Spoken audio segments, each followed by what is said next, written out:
Good afternoon. I'm really extremely pleased to be here, and I would really like to thank the organizers for this invitation. This has been, for me, a tremendous experience, first time in Singapore, and this impressive city, this impressive conference, and this kind of other, public and attendees is for me is a great experience, and I really will bring back all the lessons to the OECD back to Paris. So my presentation is basically about 3 points. I will try to explain a bit this connection between smart cities, eco-cities, and the concept developed by OECD on green growth. Then I will talk about case studies, because the OECD is a lot about policy experimentation and the comparison of case studies. And then I will finish with the issue of financing of green growth, because of course the issue of financing in the current environment is extremely challenging sort of issue. So, some points about this issue of smart cities, eco-cities. There are a lot of adjectives in these days about cities. Compact cities, green cities, eco-cities, you name it. At the OECD, we tried in some sense to get a sort of a federating sort of a concept. The smart cities is a lot about innovation, technology, growth, efficiency. Of course, the eco-city concept, as you described it so well, is more about this idea of providing services to growth and development in a way that reduces the environmental impact, and is getting, you described it very well, this idea of metabolism of cities. The idea of green growth is actually taking, this link between efficiency, growth, and green in a very positive and complementary way. And I'm really, so my background, I'm an economist actually. I did a lot of macroeconomics. And economists for a long, long time have seen environment and growth as a trade-off. So there's a tension. You want to reduce emissions, well, you have to give up a bit of energy consumption, so you have to give up a bit of growth. And I think, what we are sort of discovering now is that these two concepts can be really complementary and synergetic. So this is what the OECD has been trying to develop around this idea of green growth. So, green growth is about actually taking the opportunity around the crisis. The crisis, of course, is terrible. A lot of countries are struggling with it. But, of course, it's also an opportunity to doing things differently. And we should not, in some sense, go back to business as usual and sort of develop and put in place our growth engines the way they were in the past. So this is the idea about green growth, which is really a sort of a triangle between this efficiency growth nexus, of course, the environmental sustainability nexus, but also very important, the social and equity dimensions. It's like a triangle, and this triangle needs to be complementary and not in tension, not in sort of a trade-off. And of course, these complementarities are not a natural state of the world. If you do nothing, most of it is going to be about tensions. Look, for example, in a central government, the tensions that can arise between an energy ministry and an environmental ministry, for example. And creating an integrated policy approach is something that really needs to be built.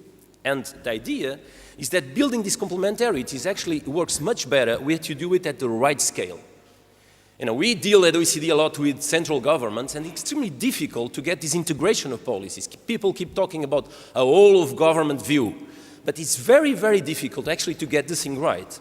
When you do this policy integration, this complementarity at the level of cities, or even, for example, as I have in my division, between rural areas and the production of renewable energy, things appear in a much more concrete and complementary way. So this logic for tackling green growth at the urban scale is very strong. Of course, cities, we know, are engines of growth, and you need new sources of growth. These complementarities can be stronger if they are constructed at the city level.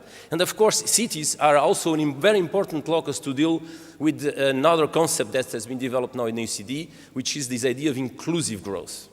You know that in many countries, most of the inequalities, disparities are actually within cities, within regions, rather than across regions. The great disparity is not anymore between rural and urban, it's actually inside urban. So the logic for the city scale actually comes, and this sort of synergy between green and growth comes from the fact that actually at the city scale you find that environmental quality is a factor of economic efficiency and attractiveness. We did a lot of sort of simulations trying to understand, on this idea of attractiveness. There is a component there that is related to environmental quality, and we see that indeed the two things are not contradictory. And you can have actually a much more attractive cities. And cities now are competing a lot on, for example, on the attraction of high-skilled workers, ICT, innovation, industries, and brains, And these people, these segments, these sectors like a good environmental quality.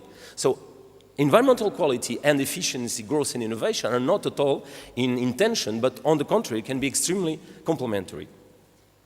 There is another strong argument too, is the fact that the urban form is absolutely essential. People have been talking about the problem of energy mix, shifting away from coal to gas and oil, and then even to renewable sources of energy, carbon-free sources of energy.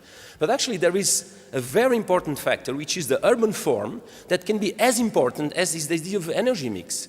And when you look at cities, you put the same number of people with more or less the same level of income, the same level of relative energy prices, and you put it in a very sort of a compact, more dense urban form, and you put them, in a sort of a much more sprawled urban form, and you get the intensity of emissions that can vary from 1 to 3.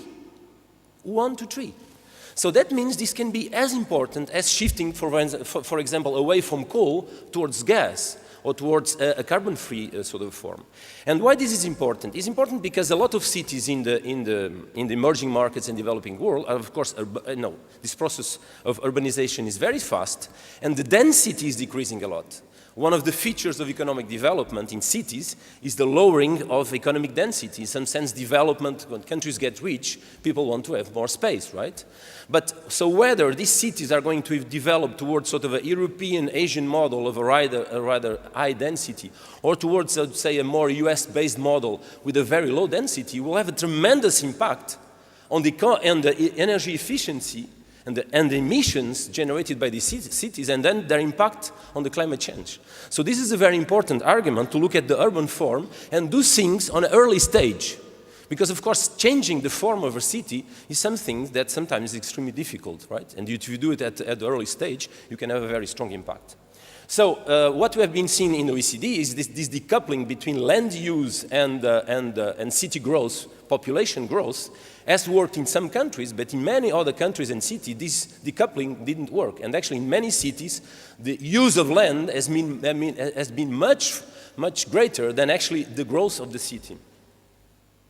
And of course, this issue of intensity of using energy and resources, of course, as you know, will be concentrated in the emerging developing countries.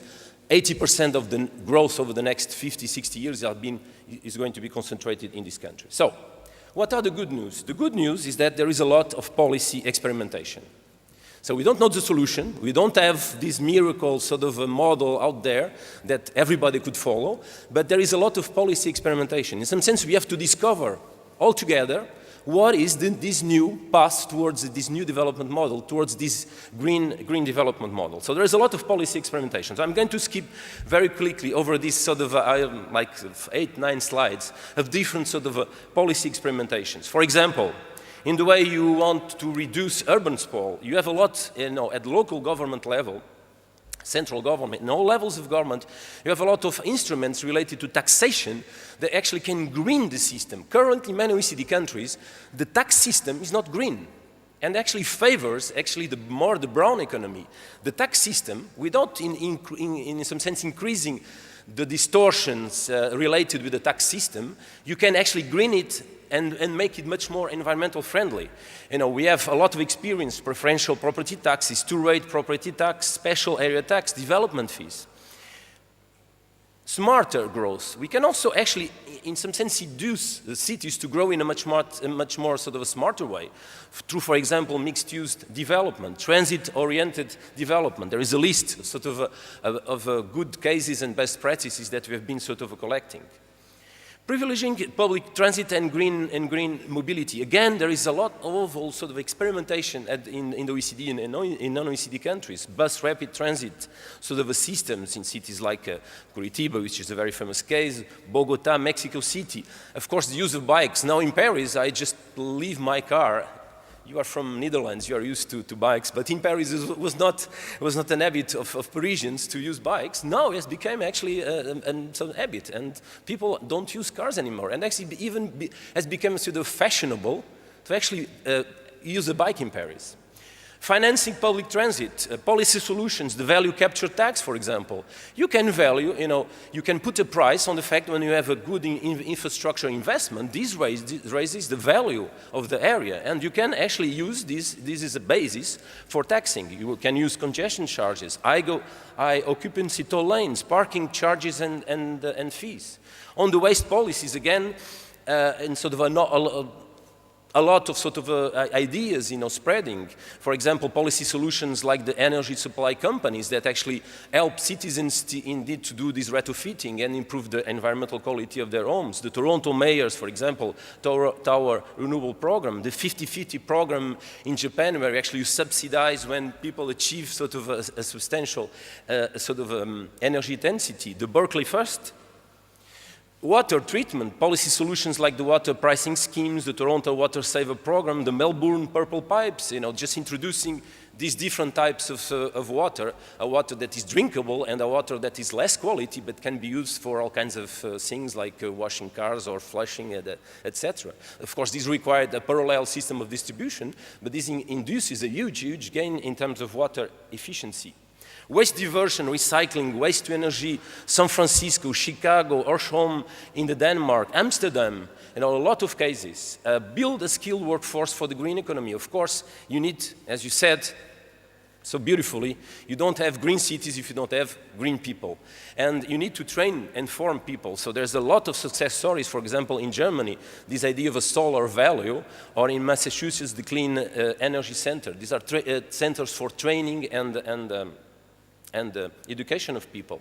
And of course, all about, this green growth is about innovation. So there is a number of success stories, the Milwaukee Water Council, for example, the Environmental Academy in Denmark, which is a joint venture between Denmark and Sweden, and again, this solar value in Germany. So I went very quickly to these sort of cases, but I mean the most important point is this policy experimentation. And by dialoguing, we have maximized in some sense the chances to actually find, at a given point in time, a sort of a consensus about what is the best practices. And of course, this will change over time. What is considered as best practices in a given point in time may evolve in the future. But this is a search process. This is the most important message is that we have to put in place this search process to discover ourselves, the sort of a self-discover what green growth is about. I want to finish with the sort of an important point. Could you put it again? No, can I do it? I have to skip. Can you put it again, the last slide, please? The last point is about financing. Why? Because of course this green growth strategy needs financing, and as you know, there is a lot of sort of constraints now, all in Europe but elsewhere in the world. Even countries that are in a very sort of a sound fiscal situation, take for example Australia, very low ratio of debt to GDP, budget surplus. Even these countries are putting in place very tight fiscal austerity programs, Canada for example. So the sources for financing these green growth projects and infrastructure are really very tight, and the demands are huge. In the OECD we estimated that around the horizon of 2030 we need like between 35 and 40 trillion dollars of infrastructure investments. So how can we finance these investments? Well, we had in Chicago in March sort of an event that we like a lot at OECD, is a round table of mayors and ministers, because actually there are few locus where the central government can talk with subnational governments, with mayors. So out of this round table of mayors and ministers, there was Mayor Bloomberg, Mayor Rahm Emanuel from Chicago, several people from the US government, and also a lot of ministers and mayors from other cities and governments in the OECD. We came about this Chicago proposal on how to finance this green growth. And this basically is